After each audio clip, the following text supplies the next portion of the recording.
بسم الله الرحمن الرحيم الحمد لله والصلاة والسلام على رسول الله أما بعد. قال المصنف: أنواع العبادة التي أمر الله بها مثل الإسلام والإيمان والإحسان، ومنه الدعاء والخوف والرجاء والتوكل والرغبة والرهبة والخشوع والخشية والإنابة والاستعانة والاستعاذة والاستغاثة والذبح والنذر وغير ذلك من أنواع العبادة التي أمر الله بها، كلها لله تعالى. والدليل قوله تعالى: وأن المساجد لله فلا تدعوا مع الله أحدا. فمن صرف منها شيئا لغير الله فهو مشرك كافر. والدليل قوله تعالى: ومن يدعو مع الله إلها آخر لا برهان له به فإنما حسابه عند ربه إنه لا يفلح الكافرون. وفي الحديث: الدعاء مخ العبادة. والدليل قوله تعالى: وقال ربكم ادعوني أستجب لكم إن الذين يستكبرون عن عبادتي سيدخلون جهنم داخرين. فعقب المؤلف على قول ابن كثير بذكر عدد من العبادات القلبية والبدنية مع الدليل من الكتاب لكل عمل، وذلك على النحو التالي: الدعاء ينقسم إلى دعاء عبادة ودعاء مسألة.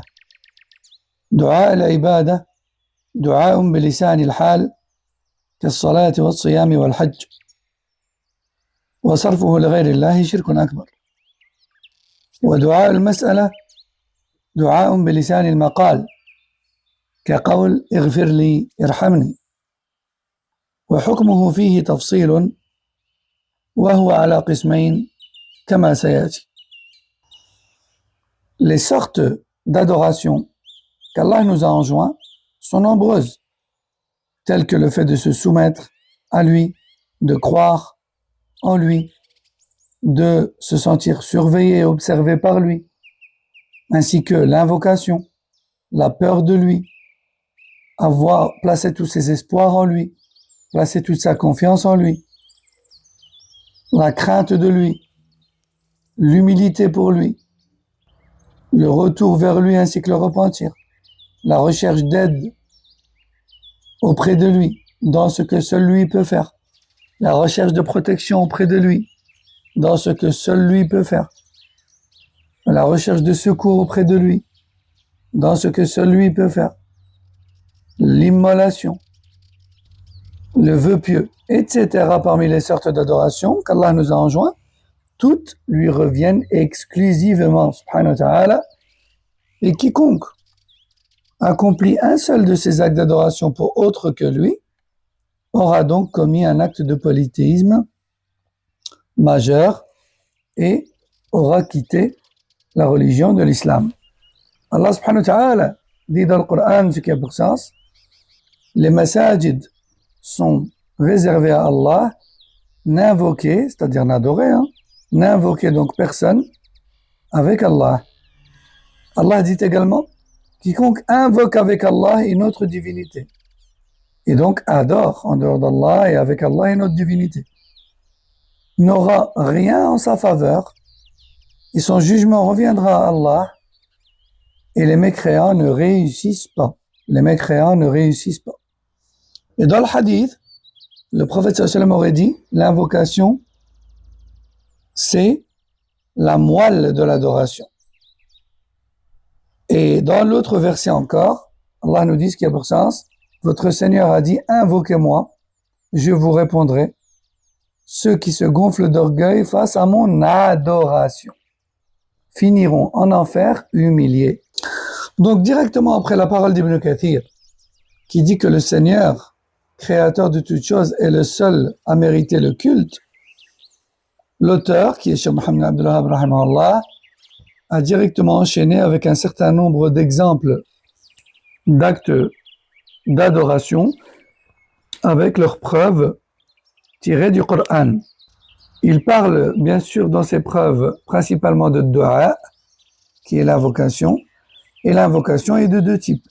Nous avons l'invocation d'adoration, qui est en fait le fait d'implorer Allah à travers la parole, mais également les actes, comme la prière, le jeûne, le hajj, qui est une certaine manière de dire, voilà, je fais ce que tu m'as ordonné, la salat, le hajj, le jeûne, pardonne-moi donc, accepte de moi et fais-moi miséricorde.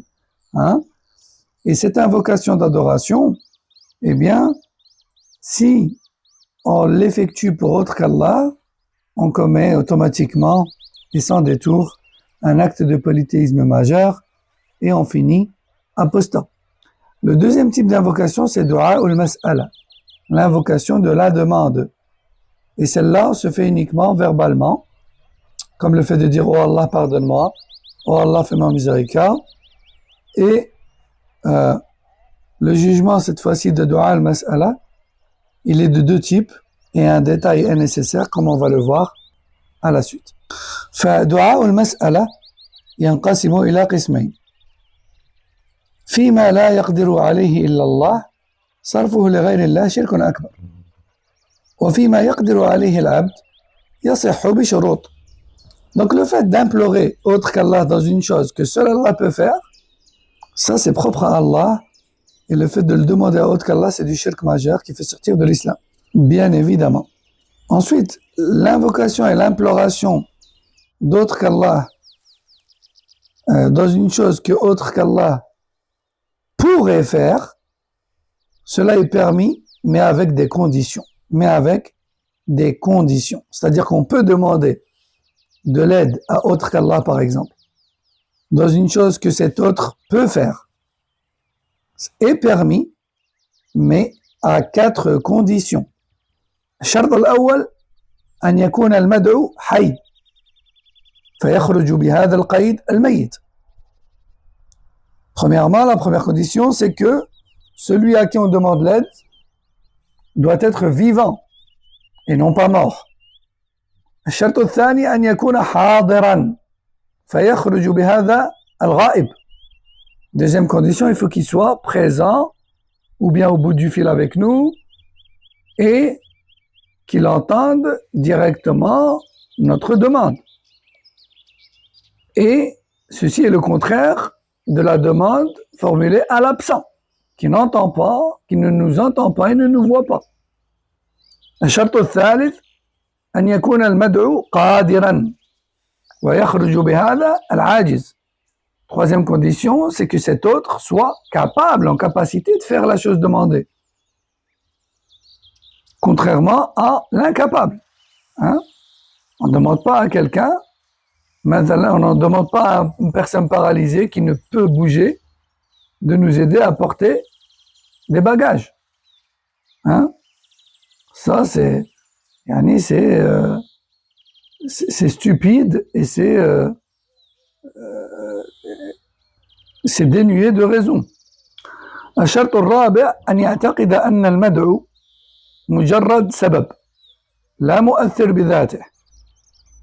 Quatrième condition, c'est de considérer que celui à qui on demande l'aide n'est qu'une cause et que ce n'est pas lui-même qui décide ou non que notre demande soit concrétisée. أما إن اعتقد أن لهذا المدعو تصرفا خفيا في الكون وبيده جلب المنافع ودفع المضار فهذا شرك. Quant au fait de croire que la personne à qui on demande une aide a un pouvoir secret de gestion de cet univers et que cet autre est capable d'apporter le bien aux gens ou de repousser le mal des gens, ça c'est du polythéisme et de l'idolâtrie et de l'association à Allah subhanahu wa ta'ala. ملحوظة نحن ندرس الحكم على الفعل أما الحكم على الفاعل فيحتاج إلى إقامة الحجة وانتفاء الشبهة والعلماء هم من يحكم على الفاعل أنه مؤمن أو كافر. Remarque, le cheikh nous dit, nous ne faisons ici qu'étudier le jugement de ses actes et de ses croyances, et non pas le jugement des personnes qui les commettent. car les personnes qui commettent ce genre de choses nécessitent une analyse complète de la part des savants et nécessitent de vérifier que les conditions soient réunies et que toute excuse valable soit écartée avant de juger la personne en question et de la considérer croyante ou mécréante. Et ceci est le rôle des savants. ثم قال المصنف انقسم الناس في الاعتقاد في الأسباب إلى 3 أقسام قسم يعتقد ويجعل ما جعله الله سببا سببا وهذا صحيح والأسباب شرعية وحسية أسباب شرعية كالرقية الشرعية مثلا فقد جعل الله الرقية سببا شرعيا لرفع المرض وهناك أسباب حسية كالدواء قد جعله الله سببا للشفاء وهناك قسم من الناس يعتقد ويجعل ما لم يجعله الله سببا سببا وهذا شرك أصغر وقسم ثالث يعتقد أن السبب مؤثر بذاته وبيده جلب المنافع ودفع المضار فهو شرك أكبر. Enfin, l'auteur nous explique les 3 catégories de gens face aux causes et aux moyens qu'ils se donnent pour atteindre leurs objectifs. On a une première catégorie de gens qui, eux, considèrent les causes comme étant des causes, pas plus. Et ça, c'est bon. Et les causes, elles sont de 2 types. Les causes légiférées religieuses, comme le ruqya shar'iyya, pour guérir d'une maladie, et les causes physiques, comme les médicaments, à travers lesquels Allah guérit des maladies aussi. Donc il y a les causes religieuses et les causes physiques. Et celui qui considère une cause comme étant une simple cause sans plus, a la bonne croyance. Après, on a une deuxième catégorie de gens qui, eux, considèrent certaines choses comme étant des causes alors qu'elles ne le sont pas. Elles considèrent qu'Allah réalise des choses par la cause de certaines choses alors que ce n'est pas vrai. Ça, c'est du shirk mineur. Pourquoi mineur? Parce qu'ils considèrent tout de même que c'est Allah qui fait. Mais pourquoi c'est du shirk? Parce que Allah Jalla wa Ala n'a jamais déclaré telle chose comme étant une cause. Et ceci est donc un mensonge, donc c'est du shirk mineur. Troisième catégorie de gens, ceux qui considèrent que les causes et les moyens que l'on se donne sont en elles-mêmes la source du bien et du mal, que c'est elles qui attirent le bien et repoussent le mal, indépendamment d'Allah. Et ça, c'est du shirk majeur qui fait sortir de l'islam et rend son auteur apostat. هذا والله أعلم وصلى الله وسلم وبارك على نبينا محمد وعلى آله وصحبه أجمعين.